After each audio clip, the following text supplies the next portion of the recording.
warahmatullahi wabarakatuh. Perkenalkan, nama saya Evi Juliani dengan NIM 2124-10026. Saya mahasiswa Universitas PGRI Pontianak, Prodi Pendidikan Matematika, semester 1 kelas A pagi.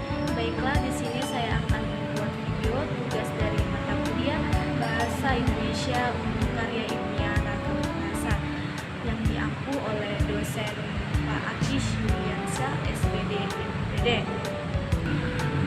Yang pertama, saya akan menjelaskan tentang pengertian ragam bahasa. Ragam bahasa adalah variasi bahasa yang terbentuk karena pemakaian bahasa. Pemakaian bahasa dibedakan berdasarkan media yang digunakan, topik pembicaraan, dan sikap pembicaranya. Pemakaian yang digunakan dalam setiap kelompok berbeda-beda, maka akan menimbulkan variasi bahasa. Adapun variasi terdiri dari bunyi dalam bahasa, intonasi, morfologi, pemilihan suatu kata atau istilah-istilah, dan jenis dalam suatu bentuk kalimat. Dan yang kedua itu ada faktor terjadinya ragam bahasa. Penyebab beberapa ragam bahasa itu sama, yaitu ciri dan kaidah tata bunyi, pembentukan kata, dan kata makna umumnya yang masih sama. Oleh karena itu, ketika kita bisa memahami pembicaraan orang lain yang berbahasa Indonesia, meskipun kita juga mengenali perbedaan ragam bahasa Indonesia lain yang digunakan oleh orang itu. Adapun faktor terjadinya ragam bahasa terbagi menjadi 3, yaitu yang pertama, faktor budaya. Setiap daerah mempunyai perbedaan kultur atau daerah hidup yang berbeda, seperti di wilayah Jawa dan Papua, serta beberapa wilayah Indonesia lainnya. Faktor budaya bahasa merupakan suatu sistem komunikasi yang mempergunakan simbol-simbol vokal atau ujaran. Dan yang kedua itu ada faktor sejarah.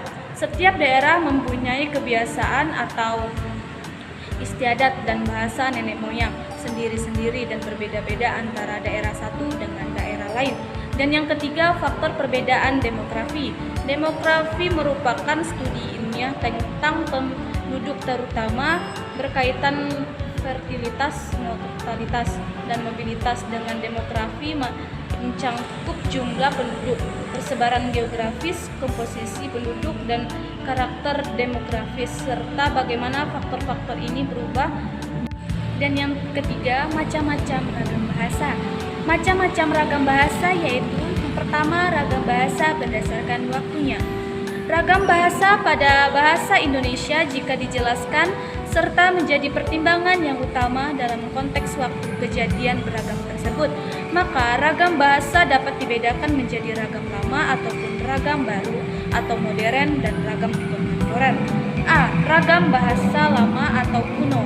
Ragam bahasa lama atau kuno adalah ragam bahasa yang digunakan zaman dahulu di saat manusia masih baru mengenal tulisan, sehingga ragam bahasa ini prasasti dan naskah atau dokumen kuno masih bisa dilacak walaupun masih di tulisan sederhana.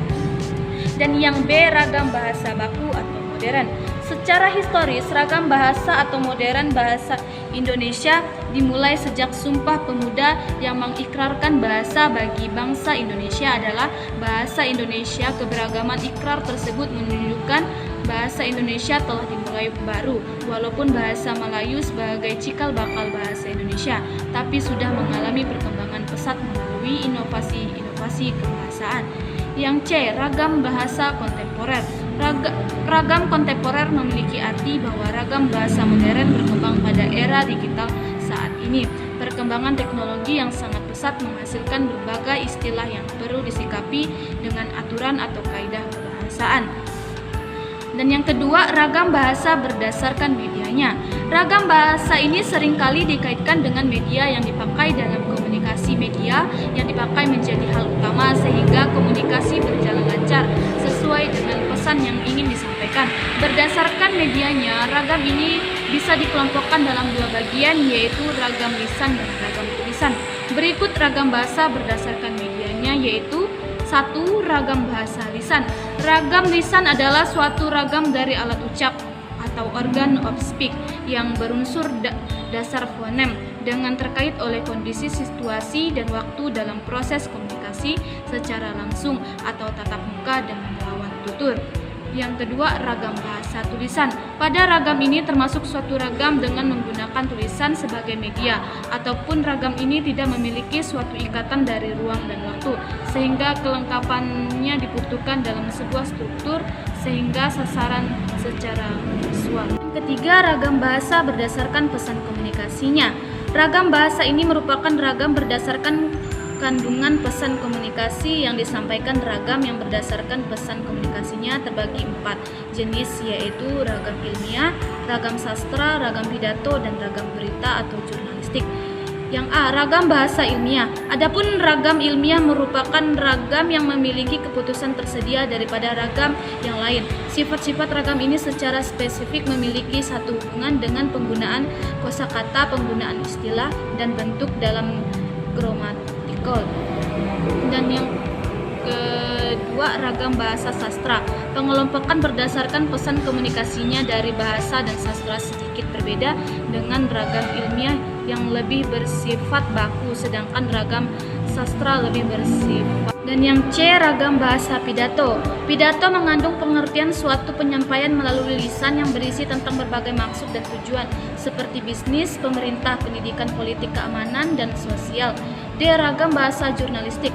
Bahasa ragam ini merupakan ragam yang sering dipakai dalam dunia jurnalistik untuk menyampaikan berita kepada masyarakat luas.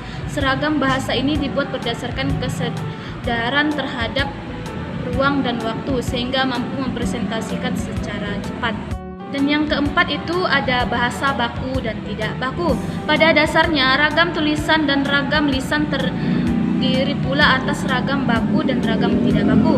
Ragam baku adalah ragam yang dikembangkan dan diakui oleh sebagian besar warga masyarakat pemakainya sebagai bahasa resmi dan sebagian berwujudkan norma bahasa dalam penggunaannya. Sedangkan ragam tidak baku adalah ragam yang tidak dilembagakan dan ditandai oleh ciri-ciri yang menyimpang, dan norma ragam baku. Jadi ragam baku adalah ragam yang dijadikan tolak sebagai ragam yang baik dan benar. Ragam baru mempunyai sifat-sifat sebagai berikut. Sekian penjelasan dari saya tentang pengertian ragam bahasa, faktor terjadinya ragam bahasa, macam-macam ragam bahasa, bahasa baku dan tidak baku. Semoga apa yang saya jelaskan bisa bermanfaat bagi kita semua. Akhir kata saya ucapkan wassalamualaikum warahmatullahi wabarakatuh.